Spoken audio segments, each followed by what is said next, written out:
J'ai préféré détruire la vie de mes parents plutôt que dire non à cette copine. Dans cette vidéo, Blanche Gardin avoue avoir préféré détruire la vie de ses parents plutôt que de dire non à une amie qui voulait se suicider avec elle. Bon visionnage, et pensez à vous abonner pour voir la suite. Tu t'es barré. Je me suis barrée, ouais. Je suis partie. Mais c'était pas ça n'a pas l'air en tout cas d'être une fugue, genre t'es parti à l'autre bout de la rue, quoi. C'était une vraie fugue.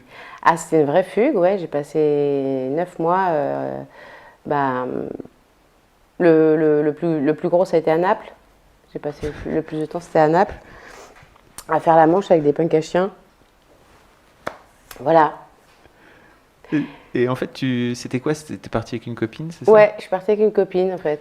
Et le délire, c'était quoi? C'était Le délire, en fait, c'était un soir, on était chez moi et on fumait des joints. Enfin non, on faisait de la pâte à modeler. Mm. Et du coup, on discutait, voilà, on avait des considérations d'ados, quoi, des espèces de questions existentielles à la con. Et notamment à un moment, moi je lui dis, t'as jamais rêvé de disparaître, puis jamais, de disparaître, quoi, d'en finir, quoi, en gros. Et elle me dit, si, grave et tout. Puis elle aussi, elle avait un peu une petite tendance un peu dark. Et je lui dis, viens, on va se suicider. Demain, on part, on va se suicider et tout, ça va être sympa. Et elle me dit, ok, d'accord. Puis on choisit la destination, on dit, on va en Hollande et tout. Puis on joue avec de la pâte à modeler à fond là-bas. Et tellement qu'on sera tellement, pleine de pâte à modeler, suffisamment pour se jeter d'un clocher d'une église, un truc comme ça, quoi. Elle dit ouais, trop bien, génial et tout.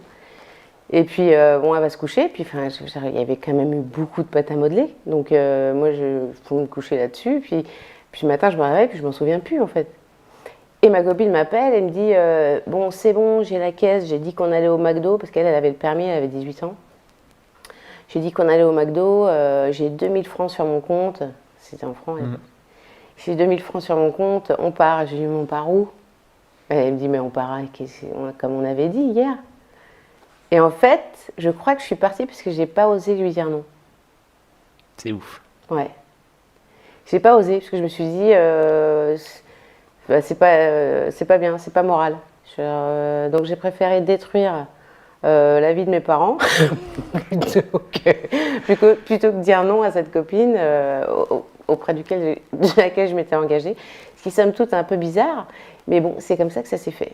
C'est fou. Ouais. Et donc, tu as laissé une lettre, c'est ça? J'ai laissé une lettre, ouais. J'ai laissé une lettre à mes parents en disant c'est pas grave, de toute façon, vraiment, c'est mieux pour moi que je disparaisse. Vous avez qu'à faire comme si j'avais eu un cancer.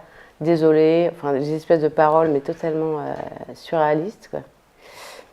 Et donc voilà, mais j'ai fini par donner des nouvelles, je crois au bout de 3 mois, un truc comme ça. Au bout de 3 mois? Ouais, c'est dur, j'avoue.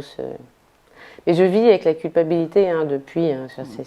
Oui, bah après, ouais, mais t'as pas forcément à te sentir coupable, mais c'est ok. Non, c'est vrai, j'aurais juste pété leur vie, quoi.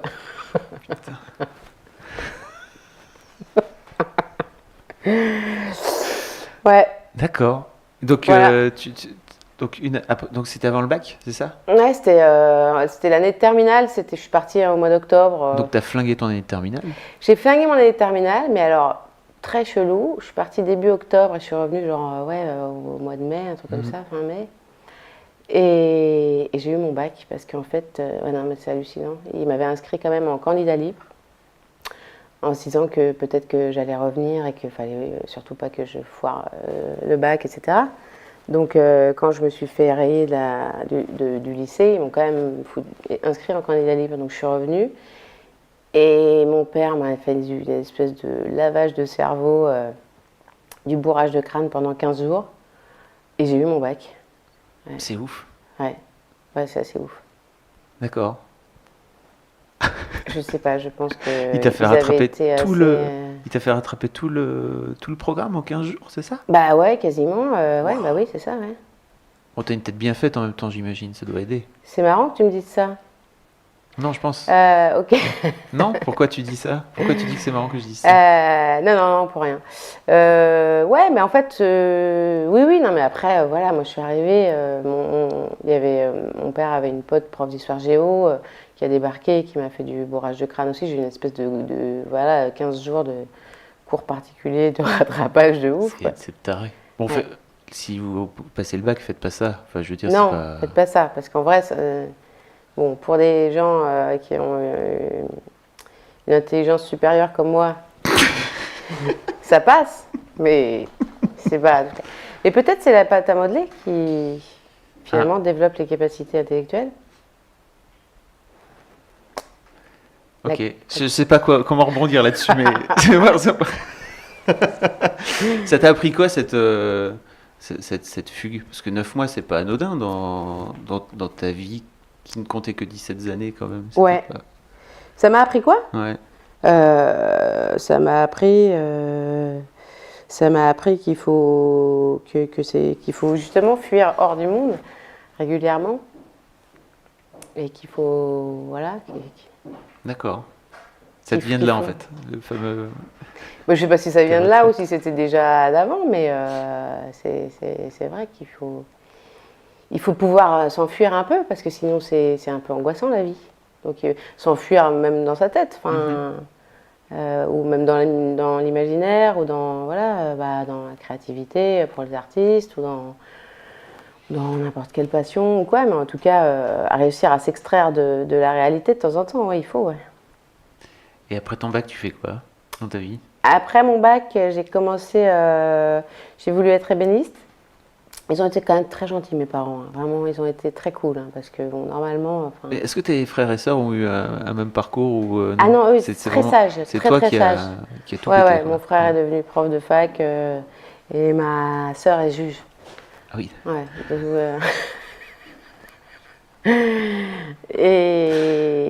et donc, voilà. Donc, en fait, ils ont mis toute leur bienveillance qu'ils n'avaient pas eu à avoir avec eux parce qu'eux n'ont pas posé de problème. Et ben, j'ai récupéré tout leur stock de bienveillance. Donc, ça, c'était cool.